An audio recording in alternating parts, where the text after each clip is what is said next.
There is a war you wake up to every morning. It doesn't take place in the streets. It isn't fought with weapons. No alarms announce it, no medals reward it, but it decides everything. This war is silent. And it's fought within the 6 inches between your ears. Your greatest enemy is not out there. It is the voice inside, the one that whispers doubt when you dare to rise, the one that offers comfort when you need courage, the one that tells you to wait when the moment is now. Control your mind, or it will control you. Look around. This world was built by minds that were mastered, not minds that wandered. Edison didn't stumble into the light. He forged it through 10,000 failures, guided by a mind that would not surrender. Lincoln didn't unite a divided nation with noise and anger. He mastered his inner war before facing the outer one. Disney didn't create magic by chance. He saw castles where others saw swamps. Vision doesn't come from chaos, it comes from inner clarity, and clarity only comes when the mind is tamed, because an untamed mind is like a wild horse, powerful, yes, but directionless. It throws you from your path, it runs toward fear, it reacts instead of creates. And so, before you can build the life you dream of, you must master the battlefield within. Your thoughts are not facts. Your emotions are not commands, they are weather systems, passing storms, not permanent truths, and yet most people live as slaves to every gust of wind in their mind.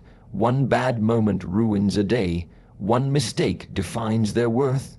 One failure and they fold, but the warrior sees it differently. The warrior stands on the mountain of discipline, above the clouds of confusion. He sees clearly the mind is a tool, nothing more, nothing less.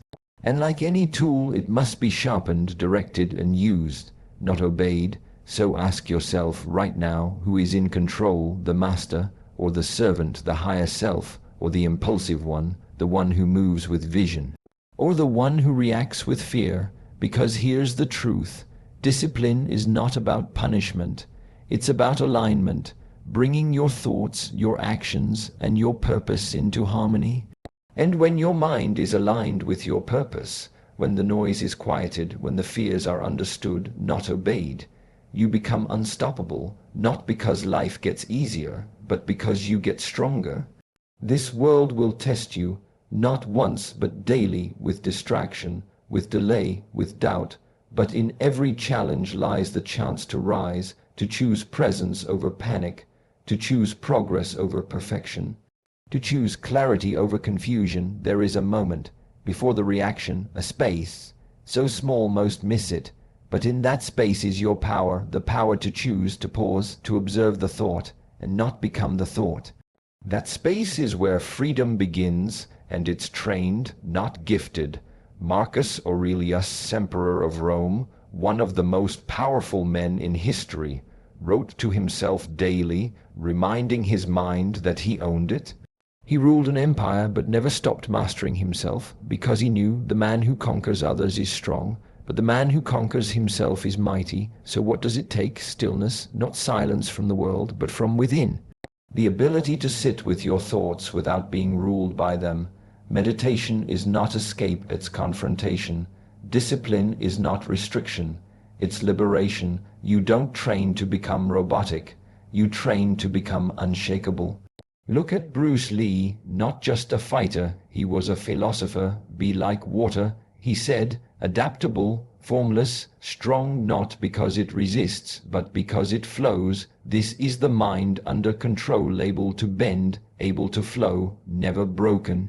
And yet every day you feed your mind junk, scroll after scroll, noise after noise, distraction upon distraction, and you wonder why you feel anxious, why you feel lost, why nothing satisfies, because a distracted mind is a diluted soul.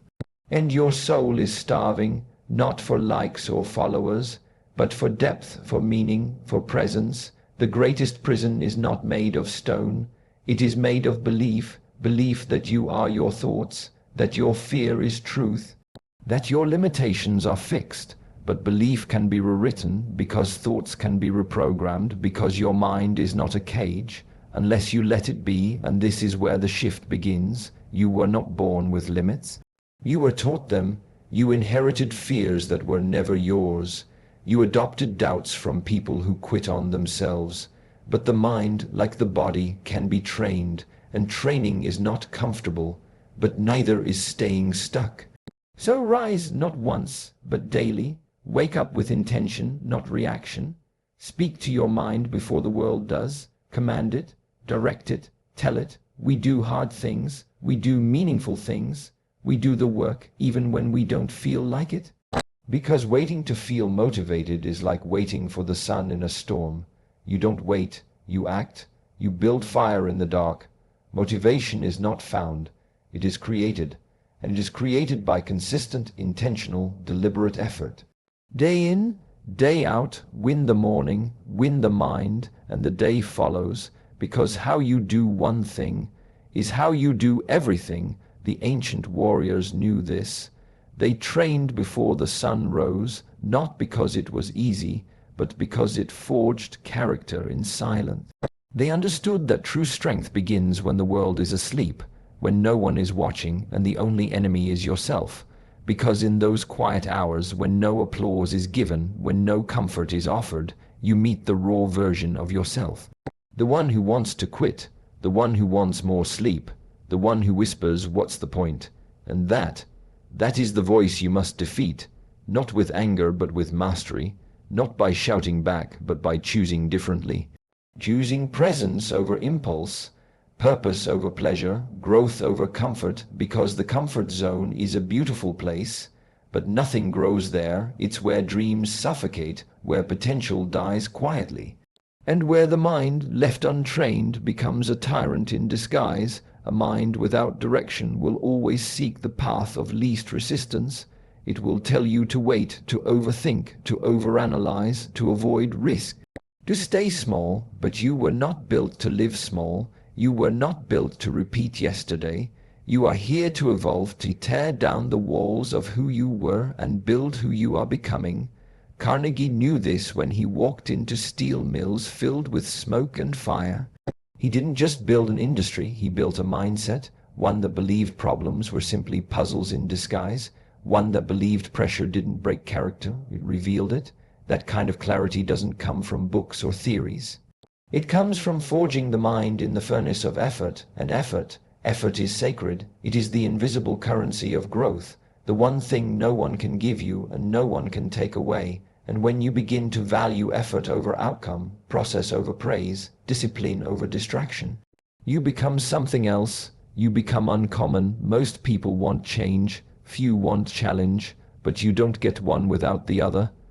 Challenge is the gatekeeper of transformation. Do you want to build resilience? Then step into resistance. Do you want to build clarity? Then step into chaos. Do you want to build strength? Then step into suffering. Not for the sake of pain, but for the sake of becoming. The tree does not grow taller by avoiding the storm. It grows because of it. The wind strengthens its roots, the rain deepens its foundation, and the same is true for you. Every challenge you face is not in the way, it is the way. Every failure is not final, it is formative, but only if your mind is trained to see it that way. Only if you choose to be the architect, not the victim, and that is the difference. Most people react, but the few who build legacies, they respond. They don't let emotion hijack execution. They feel, but they don't fold. They experience fear, but they don't obey it, because fear is not the enemy, it is the compass. It points toward the place your growth lives. And when you run from it, you run from yourself. So stop asking for the path to be easier. Ask for your mind to be stronger, because life will not wait for you to be ready. It will hand you chaos and ask, "Who are you now?" The mind under control says, "I am prepared. I am disciplined. I do not need motivation. I have mission." And mission is the most powerful fuel in existence. It wakes you when comfort seduces you. It drives you when fatigue whispers, "Rest." It silences the inner noise that says, "You're not enough." Because when you are on a mission, you don't negotiate with doubt. You don't bargain with weakness. You don't entertain excuses. You move, you execute, you persist. Not because it's easy, but because it is who you are. Do you think Henry Ford waited for everyone to believe in him before he built the assembly line? No. He trained his mind to see what others could not. While the world saw impossibility, he saw design. He didn't follow the crowd. He rewired the crowd's thinking. That's what mind control really is. Not manipulation, not denial, but mastery. The ability to focus when everything around you screams for your attention. The ability to choose discomfort when ease is available. The ability to hold vision when doubt knocks at your door. And vision is the eye of the soul. It sees what is not yet real. It builds bridges where others see walls. But the mind must be quiet enough to hear it, still enough to see it, disciplined enough to follow it. You must become the guardian of your thoughts. Let in only what feeds you. Question what weakens you. Interrogate every belief that doesn't align with your highest self, because every thought repeated becomes belief. Every belief lived becomes identity, and identity becomes destiny. You do not rise to your goals. You fall to your systems of thought, your habits of attention, your patterns of reaction. So build systems that serve your strength, habits that fuel your focus, environments that support your highest energy, and eliminate everything else mercilessly, not because you're ruthless, but because your peace is priceless, because your mission is sacred, and because a distracted mind will never build a meaningful life. Now is the time, not tomorrow, not when it's convenient, now, while the world is asleep, while doubt still thinks you're weak, while fear still thinks it can win. Stand up, command your thoughts, master your morning, discipline your day, own your actions, and remind the world you are not a slave to thought. You are the master of your mind, and that mind obeys you, because when you control your mind, you control time. You control presence, you control perception. You stop chasing what doesn't matter and begin becoming what does. You no longer drift, you drive. You no longer wish, you work. You no longer survive, you sculpt.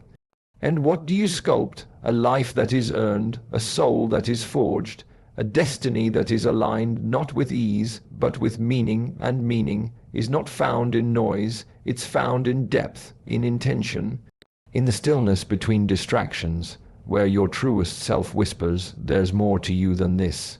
You see, the world does not need more noise. It does not need more imitation. It does not need more scrolling souls, more echoes without origin, more people chasing the next dopamine hit while their destiny rots in silence. The world needs clarity. It needs grounded minds. It needs warriors who don't flinch in storms, builders who do not beg for approval, leaders who do not need permission to act from purpose. And that starts with you, not tomorrow, not someday, now, because every moment you delay, your mind builds stronger walls. It creates comfort from chaos. It makes a home out of hesitation, and slowly you forget who you were before the noise, before the world told you what to fear, before failure made you small, before comparison dulled your edge. But hear this, you are not too late, you are not too broken, you are not too far gone, you are simply untrained, unfocused, undirected, and that can be changed, because the mind is not a jailer, it is a muscle. It is not your enemy, it is your engine, but only when you take the wheel. So decide now, right now, who is in charge, the version of you that reacts, or the version that responds with power, the self that chases approval, or the self that creates truth, the one who hides from fear, or the one who walks through it, knowing it's the doorway. You already know the answer, because deep down there is a voice in you not born of fear, not shaped by comparison, not fragile like the rest. It is ancient, it is unwavering, it is the part of you that remembers you are here to rise, to lead, to build, to master yourself so profoundly that your very presence becomes a force of clarity in a world addicted to confusion. You were not given this life to play small. You were not given this breath to blend in. You were born with a spark, one the world tried to drown, that mediocrity tried to bury, that doubt tried to silence. But it still burns even now, even after the pain, even after the lies you believed, Even after the dreams you shelved to survive, it still burns, and it's waiting for you to take it seriously, to stop running from the fire and become it. So the next time your mind says, I can't, say, watch me. When it says, I'm tired, say, but I'm still breathing. When it says, give up, you answer, I am not made of fear, I am made of focus. And focus is how the invisible becomes real, how the unseen becomes manifest, how dreams become discipline and discipline becomes destiny, because at the end of your life, it won't be what you wanted that defines you. It will be what you were willing to fight for, what you were willing to sacrifice for, what you were willing to train for again and again and again. And when that final breath comes, let it find you empty.